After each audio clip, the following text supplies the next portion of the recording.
విజయసాయి రెడ్డి. చంద్రబాబుకు లొంగిపోయిన మరో వ్యక్తి. రాజ్యసభ సభ్యుడిగా 3.5 సంవత్సరం తనకు టర్మ్ ఉండగా చంద్రబాబు నాయుడు గారి కూటమికి మేలు చేసేందుకు ఆయన రాజ్యసభ సభ్యత్వానికి ఆయన రాజీనామా చేశాడు.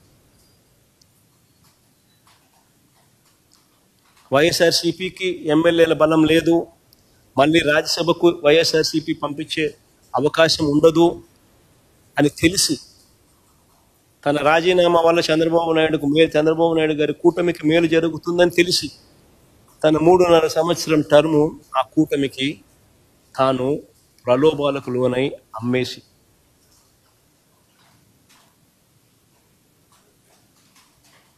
అలాంటి వ్యక్తి ఇచ్చే స్టేట్మెంట్లకు ఏం వాల్యూ ఉంటుంది? అటువైపు నుంచి మనం కూడా ఇటువైపున ఏమన్నా